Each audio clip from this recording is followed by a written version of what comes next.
Follow up natin yung Pakistan mulberry natin, mga kaibigan.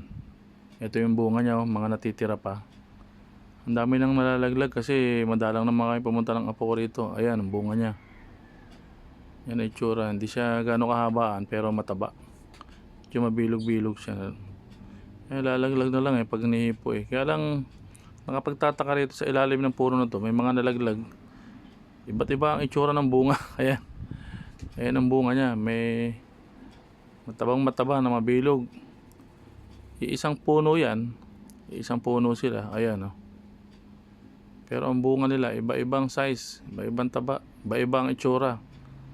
Hindi mo naman masabing iba-ibang ama nito kasi isang puno. At saka self-fertile ang Pakistan mulberry, pagkakaalam ko nakalagay sa Google Ayan ang mga nakuha kong bunga.